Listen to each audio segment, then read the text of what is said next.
नमस्कार दोस्तों, welcome to the सरकारी जॉब। फ्रेंड्स, अगर आप nuclear fuel complex of India की प्रिपरेशन कर रहे हो तो यह वीडियो क्लास आप ही के लिए है, जिसमें कि फीटर, टर्नर और मशीनिस्ट ट्रेड वाले का जो एडवांस टेस्ट होने वाला है उसी की प्रिपरेशन हम इस चैनल के माध्यम से करेंगे।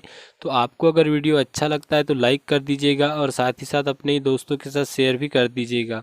चलिए आज की क्लास को स्टार्ट करते हैं, जो कि फीटर, टर्नर और मशीनिस्ट ट्रेड वालों के लिए बहुत ही ज़्यादा यूज़फुल रहने वाली है। जो एनएफसी होता है इसमें टोटल 50 क्वेश्चन का पेपर आता है, जिसमें कि 150 अंक का पेपर रहता है।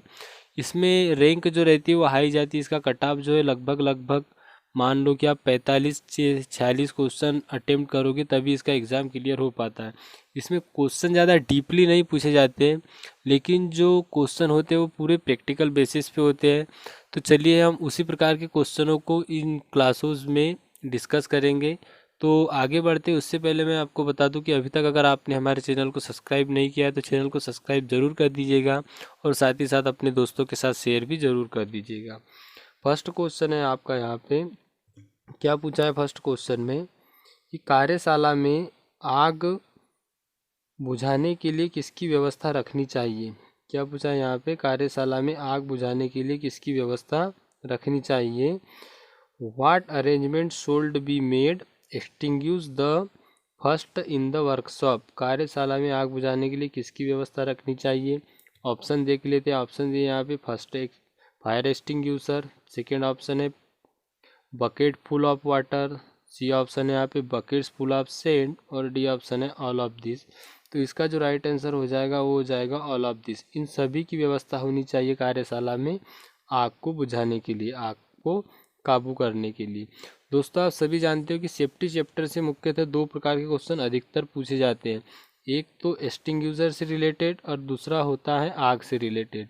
आग जो होती है हमारी चार प्रकार की होती है, जिसमें कि फर्स्ट नंबर पे आती है हमारी लकड़ी, लेदर आदि से लगी हुई आग, इसको कि क्लास ए की आग कहते हैं। इसे बुझाने के लिए किसका यूज़ किया जाता है, सोडा एसिड फायर एक्सटिंग्यूशर का यूज़ किया जाता है। सेकेंड आग होती है ऑयल के द्वारा लगने वाली आग, जो तेलीय पदार्थों से लगती है, इसे क्लास बी की आग भी कहते हैं। और इसे बुझाने के लिए किसका यूज़ किया जाता है, फोम फायर एक्सटिंग्यूशर का यूज़ किया जाता है। तीसरी होती है हमारी सी क्लास की आग, जो कि गैसीय पदार्थों से लगती है और इसे बुझाने के लिए किसका यूज़ किया जाता है, तो इसे बुझाने के लिए यूज़ किया जाता है, इसको ड्राई पाउडर से इसको बुझाया जाता है। और अगली जो आग होती है जिसे कि क्लास डी की आग कहते हैं, यह कि बिजली द्वारा या करंट द्वारा लगती है और इसे बुझाने के लिए किस चीज़ का यूज़ किया जाता है, तो इसे बुझाने के लिए यूज़ किया जाता है वह होता है हेलन एक्सटिंग्यूशर या तो फिर सीटीसी एक्सटिंग्यूशर। तो चलिए आगे देखते हैं अगला क्वेश्चन क्या है इसमें। अगला क्वेश्चन है, वह बक्सा जिसमें सामान्यतः दवा, रुई, पट्टी आदि रहती है, उस बक्से को क्या कहा जाता है। क्या उसे मोल्ड कहा जाता है, शीतलक कहा जाता है, प्राथमिक चिकित्सा कहा जाता है या औजार कहा जाता है। तो जो हमारा फर्स्ट एड बॉक्स होता है उसको क्या कहा जाता है, उसको फर्स्ट एड बॉक्स कहा जाता है, जिसमें दवा, रुई, पट्टी आदि रहती है। चलिए अगला क्वेश्चन देखते हैं। अगला क्वेश्चन है, दुर्घटना से बचने का सर्वोत्तम तरीका क्या है। मतलब यह पूछा है कि what is the best way of avoid accident.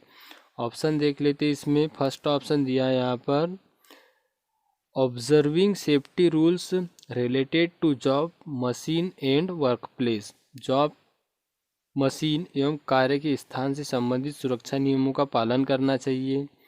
सुरक्षा साथ सामानों का प्रयोग नहीं करना चाहिए।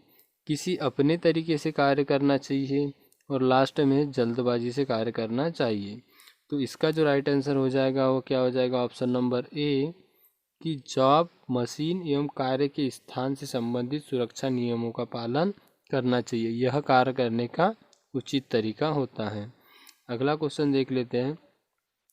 अगला क्वेश्चन है, विच of the following is objective is first aid. निम्नलिखित में से कौन सा प्राथमिक उपचार का उद्देश्य होता है।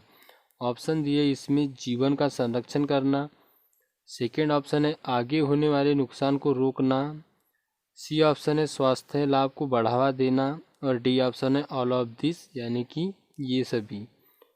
तो यह सभी चीज़ों का यूज़ होता है। जो प्राथमिक उपचार होता है उसका उद्देश्य होता है जीवन की रक्षा करना भी होता है, आगे होने वाले नुकसान को रोकना भी होता है, स्वास्थ्य लाभ को बढ़ाना भी होता है। चलिए अगला क्वेश्चन देख लेते हैं। अगले क्वेश्चन में आपको एक फिगर दिया हुआ है, एक चित्र दिया हुआ है, जिसमें पूछा है कि यह क्या है। चित्र में दर्शाए गए औजार को पहचाने, इसमें आपसे पूछा हुआ है। तो आप देख सकते हैं यह क्या है, यह एक स्क्राइबर है। यहाँ पे डी ऑप्शन इसका राइट हो जाएगा, स्क्राइबर। अगला क्वेश्चन देखते हैं। अगला क्वेश्चन है, निम्नलिखित में से कौन सा एक मापक उपकरण है। ऑप्शन है इसमें छेनी, सेकेंड ऑप्शन है बेंच वाइज, थर्ड ऑप्शन है स्टील रूल और डी ऑप्शन है इसका रेती।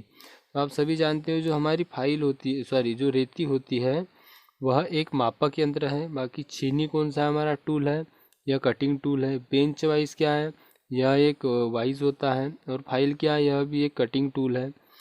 तो जो स्टील रूल होती है, यह आपका राइट आंसर तो स्टील रूल ही हो जाएगा। तो स्टील रूल होती है, अगर इसके लिस्ट काउंट के बारे में पूछ लिया जाए तो कितनी होती है 0.5, मतलब कि 1/2 इसका लिस्ट काउंट होता है। और अगर यह पूछ लिया जाए, एक क्वेश्चन स्टील रूल से अधिकतर पूछा जाता है कि पैटर्न मेकर में कौन से, इसमें पैटर्न मेकर में किस स्टील रूल का यूज़ किया जाता है। तो इसका राइट आंसर आ जाएगा जो श्रिंक रूल होती है उसका यूज़ किया जाता है पैटर्न मेकर में। चलिए अगला क्वेश्चन देखते हैं। अगला क्वेश्चन है, चित्र में दर्शाए गए औजार को पहचाने। तो आप देख सकते हैं चित्र में किस औजार को दर्शाया गया है, इसमें दर्शाया गया है बॉल पेन हैमर को। तो इसका राइट आंसर क्या हो जाएगा, ऑप्शन नंबर डी, हैमर। अगला क्वेश्चन देखते हैं। अगला क्वेश्चन है, हेक्सा ब्लेड के निकटस्थ दांतों के बीच की दूरी को ब्लेड की रूप में जाना जाता है। जो आपकी हेक्सा ब्लेड होती है, ऐसी मान लीजिए हेक्सा ब्लेड होती है, तो इसके जो दांते होते हैं इसकी निकटतम दूरी पूछा है हमको, इस दांते से इस दांते के बीच की दूरी, इसे क्या कहा जाता है, तो इसे कहा जाता है पिच। तो आपका आंसर ए हो जाएगा, क्या कहा जाता है उसे, पिच कहा जाता है। चलिए अगला क्वेश्चन देखते हैं। अगला क्वेश्चन है 9 नंबर का, which of the following operation is carries out make the whole dimensionally more accurate. निम्न में से कौन सा प्रचालन छिद्र को अधिक सटीक बनाने में किया जाता है। ऑप्शन दिए इसमें रीमिंग, सेकेंड ऑप्शन है टेपिंग, सी ऑप्शन है बोरिंग और डी ऑप्शन है नॉन ऑफ दिस, इनमें से कोई नहीं। तो इसका जो राइट आंसर होगा वो क्या हो जाएगा, इसका राइट आंसर हो जाएगा रीमिंग। जो रीमिंग ऑप्शन होता है यह छिद्र को सटीक बनाने के लिए यूज़ किया जाता है। ऑप्शन नंबर ए इसका राइट आंसर हो जाएगा। चलिए अगला क्वेश्चन देखते हैं। अगला क्वेश्चन है, इसमें भी आपको एक फिगर दिया हुआ है, इसका नाम पूछा है कि यह क्या है। तो चित्र में दर्शाए गए छेनी का प्रकार पूछा है हमको। चलिए ऑप्शन देख लेते। फर्स्ट ऑप्शन है इसमें अर्धगोलाकार छेनी, सेकेंड ऑप्शन है इसमें फ्लैट चीजल, सी ऑप्शन है इसमें क्रॉस कट छेनी और डी ऑप्शन है इसमें हीरक बिंदु छेनी। तो ये चित्र में आप देख सकते हैं यह जो चीजल है वो कौन सी है, यह एक फ्लैट चीजल है। तो इसका राइट आंसर आ जाएगा ऑप्शन नंबर बी, सपाट छेनी इसका राइट आंसर हो जाएगा। अगला क्वेश्चन देखते हैं 11 नंबर का। अगला क्वेश्चन है आपका, identified the machine show in the picture. Sorry, यह क्वेश्चन बाय मिस्टेक गलती से आ गया है, इसमें मशीन का चित्र नहीं दिया हुआ है। अगला क्वेश्चन देखते हैं। अगला क्वेश्चन है यहाँ पर, identified instrument show in the picture. चित्र में दर्शित उपकरण को पहचानना है आपको। चलिए उपकरण को देखते हैं। यह जो चित्र दिखाया हुआ है यह फिगर किस इंस्ट्रूमेंट का, यह आपको बताना है। क्या यह बेवल प्रोटेक्टर है, वर्नियर कैलिपर्स है, कॉम्बिनेशन सेट है या साइन बार है।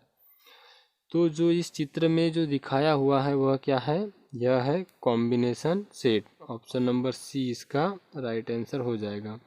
दोस्तों कॉम्बिनेशन सेट में और क्या क्या होता है, तो जो कॉम्बिनेशन सेट होता है यह एक हमारा मेजरिंग इंस्ट्रूमेंट होता है, जिसमें कि एक होता है हमारा सेंटर हेड, एक होता है प्रोटेक्टर हेड और एक होता है स्क्वायर हेड। इसमें आपको पूछा जाता है कि जो प्रोटेक्टर होता है वो कितनी डिग्री की सटीकता में माप ले सकता है। तो इसका राइट आंसर आ जाएगा 1 डिग्री की सटीकता में प्रोटेक्टर हेड माप ले सकता है।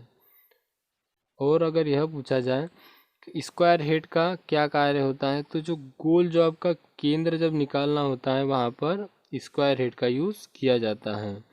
और अगर इसमें पूछ लिया जाए कि सेंटर हेड का क्या यूज़ होता है, तो सेंटर हेड का यूज़ होता है 90 डिग्री को चेक करने के लिए या 45 डिग्री को चेक करने के लिए। चलिए अगला क्वेश्चन देख लेते हैं। अगला क्वेश्चन है यहाँ पर, vernier bevel protractor is use measure. Vernier bevel protractor का प्रयोग मापने के लिए किया जाता है। क्या मापने के लिए किया जाता है? क्या कोण मापने के लिए किया जाता है, लंबाई मापने के लिए किया जाता है, गहराई मापने के लिए किया जाता है, या भार मापने के लिए किया जाता है? तो जो आपका वर्नियर बेवल प्रोटेक्टर होता है इसका यूज़ किया जाता है एंगल मेजरमेंट करने के लिए, यानी कि कोण मापने के लिए वर्नियर बेवल प्रोटेक्टर का यूज़ किया जाता है। अब अगर आपको यहाँ पर पूछ लिया जाए कि जो वर्नियर बेवल प्रोटेक्टर होता है इसका लिस्ट काउंट कितना होता है, तो इसका जो राइट आंसर आ जाएगा, वर्नियर बेवल प्रोटेक्टर का जो लिस्ट काउंट होता है वह होता है 5 मिनट। 5 मिनट जो होता है वर्नियर बेवल प्रोटेक्टर का लिस्ट काउंट होता है। और अगर यह पूछ लिया जाए, इससे 4 से 5 क्वेश्चन है जो वर्नियर बेवल प्रोटेक्टर से बनते हैं। आज हम सारे क्वेश्चनों को डिस्कस कर लेते हैं। फर्स्ट तो उसका लिस्ट काउंट पूछा जाता है, तो वर्नियर बेवल प्रोटेक्टर का लिस्ट काउंट होता है 5 मिनट। अगला पूछा जाता है कि रिफरेंस सतह के रूप में जब वर्नियर बेवल प्रोटेक्टर से हम किसी भी कोण को या एंगल को चेक करते तो रिफरेंस सतह के रूप में, संदर्भ सतह के रूप में किसे यूज़ किया जाता है, तो इसका राइट आंसर आ जाएगा जो स्टॉक होता है या संदर्भ सतह के रूप में यूज़ किया जाता है। और एक पूछा जाता है कि वर्नियर बेवल प्रोटेक्टर में मेन स्केल के एक डिवीज़न का मान कितना होता है, तो वह होता है 1 डिग्री। और अगर यह पूछ लिया जाए कि वर्नियर स्केल डिवीज़न के 1 डिग्री का मान कितना होता है, तो यह होता है 1 डिग्री 55 मिनट। चलिए इतने क्वेश्चन जो है वर्नियर बेवल प्रोटेक्टर से अधिकतर पूछे जाते हैं, तो आप ध्यान में रखिएगा। आगे बढ़ते अगला क्वेश्चन देखते हैं। फ्रेंड्स, अगर आपको यह वीडियो अच्छा लग रहा है तो अपने दोस्तों के साथ शेयर ज़रूर कर दीजिएगा और साथ ही साथ वीडियो को लाइक और चैनल को सब्सक्राइब भी ज़रूर कर दीजिएगा। चलिए अगला क्वेश्चन देखते हैं। नेक्स्ट क्वेश्चन है यहाँ पे, which of the following is a part of lathe machine. इनमें से कौन सा लेथ मशीन का हिस्सा है, यह आपको बताना है। ऑप्शन देख लेते हैं इसमें। फर्स्ट ऑप्शन है हेड स्टॉक, सेकेंड ऑप्शन है टेल स्टॉक, सी ऑप्शन है इसमें कैरिज, और डी ऑप्शन है ये सभी।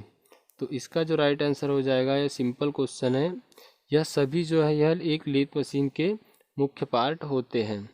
अब अगर आपको पूछ लिया जाए कि जो हेड स्टॉक होता है और टेल स्टॉक होता है यह लेथ मशीन के किस ओर होता है, तो जो हेड स्टॉक होता है वो होता है लेफ्ट हैंड साइड, और जो टेल स्टॉक होता है यह होता है राइट हैंड साइड पे। और एक क्वेश्चन यहाँ से टेल स्टॉक से बनता है कि टेल स्टॉक की जो ग्रेजुएशन होती है उसके स्पिंडल की, वह किस में होती है, डिग्री में होती है या मिलीमीटर में होती है, तो उसका राइट आंसर आ जाएगा मिलीमीटर में होती है। चलिए आगे देखते हैं अगले क्वेश्चन को। अगला क्वेश्चन है यहाँ पर, where is lathe head stock located. Lathe में हेड स्टॉक कहाँ पर स्थित होता है, तो अभी जस्ट मैंने आपको क्या बताया था कि लेथ मशीन में जो हेड स्टॉक होता है वो कहाँ पर स्थित होता है, at the left hand side the lathe bed. Lathe bed के बाएं सिरे पे होता है। चलिए अगला क्वेश्चन देखते हैं। अगला क्वेश्चन है 16 नंबर का। क्या पूछा है इसमें, how many cutting edge are there is single point cutting tool. Single point cutting tool में कितने कटिंग कोर होते हैं, तो इसका जो राइट आंसर हो जाएगा वो हो जाएगा ऑप्शन नंबर 1 ही, एक। सिंगल पॉइंट कटिंग टूल में केवल एक ही कटिंग एज होता है। और अगर आपसे पूछ लिया जाए कि मल्टी पॉइंट कटिंग टूल कौन से होते हैं, जैसे हमारा रीमर आ गया, कौन सा, रीमर हो गया, यह हमारा क्या है, एक मल्टी पॉइंट कटिंग टूल है। स्क्रेपर हो गया, यह क्या है, एक मल्टी पॉइंट कटिंग टूल है। चलिए आगे बढ़ते हैं, अगला क्वेश्चन देखते हैं। अगला क्वेश्चन है आपका, identified instrument show in the picture. चित्र में दर्शित उपकरण को पहचानना है आपको। यहाँ पे एक चित्र दिया हुआ है, आपको यह बताना है कि यह क्या है। ऑप्शन दिए इसमें, आंतरिक माइक्रोमीटर, सेकेंड ऑप्शन है वर्नियर कैलिपर, सी ऑप्शन है वर्नियर हाइट गेज, और डी ऑप्शन है साइन बार। तो जो इसका राइट आंसर हो जाएगा वो क्या हो जाएगा, यह क्या है, तो यह एक इंटरनल माइक्रोमीटर है। और माइक्रोमीटर का लिस्ट काउंट कितना होता है, तो जो हमारा नॉर्मल माइक्रोमीटर होता है उसका होता है 0.01। और अगर यही पूछ लिया जाए कि वर्नियर माइक्रोमीटर का कितना होता है, तो 0.001, यह होता है मिलीमीटर में, मतलब कि मीट्रिक में। चलिए अगला क्वेश्चन देखते हैं। अगला क्वेश्चन है यहाँ पर 18 नंबर का। क्या पूछा है इसमें, विच of the following factor controls feed. बहुत ही इंपॉर्टेंट क्वेश्चन है दोस्तों, ध्यान से देखिएगा। क्या पूछा है इसमें कि निम्नलिखित में से कौन सा कारक फीड को नियंत्रित करता है। ऑप्शन देख लेते हैं इसमें। ऑप्शन दिया है यहाँ पे, औजार की ज्यामिति, क्या टूल ज्योमेट्री कंट्रोल करती है फीड को। सेकंड ऑप्शन है प्रयुक्त शीतलक, कूलेंट यूज्ड, कौन सा कूलेंट यूज कर रहे हो, यह फीड को कंट्रोल करेगा। या रेडिडिटी टू टूल, क्या औजार की दृढ़ता, औजार कितने मजबूती के साथ बंधा हुआ है, कितना मजबूत है, यह फीड की दर को नियंत्रित करेगा। और लास्ट ऑप्शन है ये सभी। तो जो इसका राइट आंसर हो जाएगा वो हो जाएगा ऑल ऑफ दिस। यह सभी जो है फीड की दर को नियंत्रित करने के लिए उत्तरदायी होते हैं। चलिए अगला क्वेश्चन देखते हैं। अगला क्वेश्चन है, विच of the following factor control is the cutting speed. निम्नलिखित में से कौन सा कारक कटिंग स्पीड को नियंत्रित करता है। ऑप्शन है इसमें वही, औजार की ज्यामिति, औजार की दृढ़ता, कट की गहराई, या ये सभी। तो जो कटिंग स्पीड है इसको भी कंट्रोल करने के लिए यह सभी का यूज़ रहेगा, इन सभी की भूमिका रहेगी। तो इसका आंसर आ जाएगा ऑल ऑफ दिस। चलिए अगला क्वेश्चन देखते हैं। अगला क्वेश्चन है, कटिंग स्पीड इज एक्सप्रेड इन, कर्तन गति को व्यक्त किया जाता है। आपको बताना है कि कटिंग स्पीड को किस में व्यक्त किया जाता है। ऑप्शन है इसमें मीटर में, सेकेंड ऑप्शन है मीटर प्रति मिनट में, सी ऑप्शन है मीटर प्रति मिनट में, और डी ऑप्शन है इसमें प्रति मिनट में। तो जो हमारी कटिंग स्पीड होती है, कटिंग स्पीड को हम किस में व्यक्त करते हैं, मीटर पर मिनट में। किस में व्यक्त करते हैं, मीटर पर मिनट में। इसके फॉर्मूले की बात करें हम, तो कटिंग स्पीड इक्वल क्या होता है, कटिंग स्पीड बराबर होता है पाई डी एन अपॉन 1000। यह किस में होता है, मीट्रिक में होता है। जिसमें पाई का मान क्या होता है हमारा 22/7 पाई का मान होता है। डी हमारा व्यास होता है, और जो एन है यह क्या होता है, यह होती है राउंड पर मिनट, मतलब कि आरपीएम। तो फ्रेंड्स यह हमारे 20 क्वेश्चन थे। आगे के क्वेश्चन हम अगले वीडियो में डिस्कस करेंगे। तो मिलते हैं अगली क्लास में, तब तक के लिए bye bye and thank you. और हाँ, अगर अभी तक आपने चैनल को सब्सक्राइब नहीं किया है तो सब्सक्राइब ज़रूर कर दीजिएगा, और साथ ही साथ वीडियो को लाइक एंड शेयर ज़रूर कर दीजिएगा। धन्यवाद।